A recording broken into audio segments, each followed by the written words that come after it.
Don't be afraid of COVID. Don't let it dominate your life. These were the words of President Trump in a tweet from Walter Reed Hospital as he was being released to return to the White House. Once he was in the White House, he immediately posted a video saying the same thing again. We at the John Birch Society say that if you allow the restrictions to dominate your life, you've lost your freedom. If you fear the Chinese virus more than you do your freedom, then we're in for a lot of trouble. I am one that is more susceptible to dying from the virus, and I refuse to wear a mask unless I'm in a business that requires it. I refuse to drink the Kool-Aid. All of these restrictions fit a much larger picture. Many can't even grasp what is happening right in front of them. Let me explain. The international communist conspiracy, those that mean to rule us, have been in a state of retreat over the past few years. Look at what has happened to the international trade schemes that were pushing America into a one-world government ruled by Marxists. Due to the efforts of the John Birch Society, NAFTA may have gotten through, but it failed along with the Free Trade Area of the Americas, or FTAA. The Marxists then fell back on their plans and tried to get the North American Union through, officially called the Security and Prosperity Partnership, or SPP. Once again, we stopped them. Then they tried to get the TPP going, the Trans-Pacific Partnership. We led the way in opposing this merger of Pacific nations disguised as a trade agreement. Trade became an issue in the 2016 elections, as did NAFTA. Unfortunately, we were not able to stop the United States-Mexico-Canada agreement, even though Trump rejected the TPP in his first 100 days. One has to wonder how he didn't see the threat of the USMCA. His Council on Foreign Relations negotiator, Robert Lighthizer, sold the USMCA as a great trade deal, but never mentioned how it contains language that subordinates us to the United Nations. Meanwhile, in Europe, countries were getting restless because they saw the handwriting on the wall. They were losing their independence and freedom to the European Union. So much so, in England, the Brexit movement gained momentum and would later find success. In the United States, the surprise election of Donald Trump revived the America First agenda. What was the conspiracy to do? They devised a plan to bring the people under control, Americans particularly, a pandemic. For several years before the Wuhan virus was unleashed onto the world, several entities in the United States, China, and the United Nations plotted what they could do to bring the world under their control by using the excuse of a pandemic. These entities included several agencies of the Chinese government, the World Health Organization, the Rockefeller Foundation, the Bill and Melinda Gates Foundation, and Dr. Fauci, a longtime employee of the federal government during several presidential cycles. They planned out what they could do to control the activities and movements of the people in the name of a pandemic, including taking temperatures and wearing masks before people could even move around, shutting down activities such as businesses, churches, rallies, etc.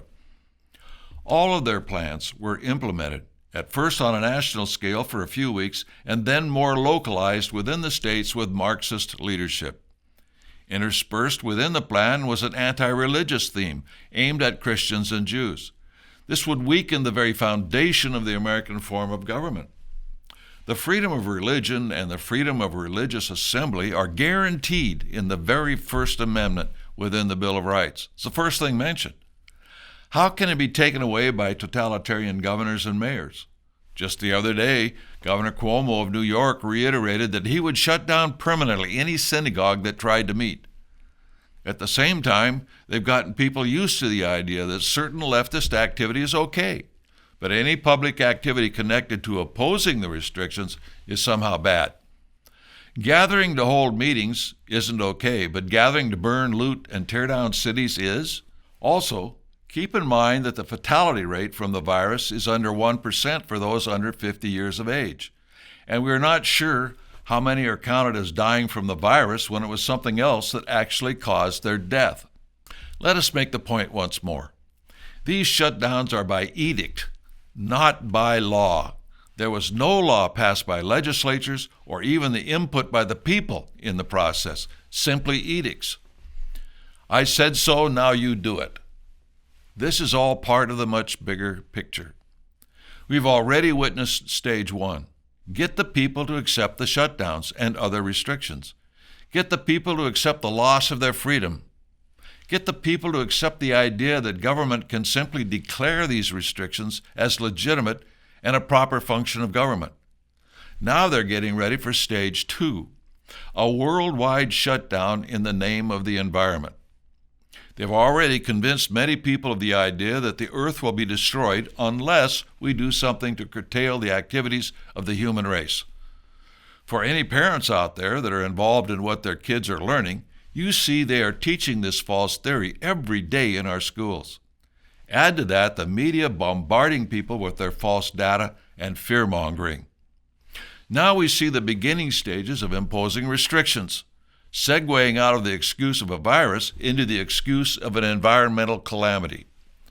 Articles have been appearing in the Chinese press, leftist publications in the United States and Britain advocating worldwide shutdowns in the name of cutting back on carbon emissions. The program is going forward under the banner of what is called the Great Reset, along with other organizations already mentioned, are flying under the banner of the World Economic Forum, whose members include many Council on Foreign Relations members and companies such as Facebook, Google, and the usual suspects. On the Great Reset website, they say this: the pause during the lockdown created by the pandemic will result in a 7% decrease in global emissions in 2020. The UN states that we need a decrease of 7.6% every year until 2030 to avoid climate and ecological disaster. This means we need to maintain the same decrease every year as if we were living in a lockdown. So what they want is to continue the lockdowns in the name of Mother Earth. You may find this very short synopsis of the overall strategy of the conspiracy unbelievable. I ask you to do your homework, and you will find, just as I have, that it is true. If we do not resist and tell others that their freedoms are in jeopardy, we will go into a perpetual state of ruining our economy by shutdowns, by people who mean to rule us on a worldwide scale. This is just the barest outline of what is ahead for us if we do not start to resist what is going on and enlist others into the fight. Some of what we have outlined here is in our book, China, the Deep State's Trojan Horse in America. Once we go back to press with the book, we will have a number of revelations that will come to light on this subject and more as it relates to the Chinese communist infiltration into the United States. What is in store for us if we do not organize will mean the end of the United States as we know it. If you are not involved now, get involved. Join the John Birch Society. You know what's going on now, so it's your responsibility to start doing something about it, or the responsibility will rest on you. Again, if you fear the China virus more than you love freedom, well then, we're in real trouble. Let us end with the words we began with by President Trump. Don't be afraid of COVID. Don't let it dominate your life.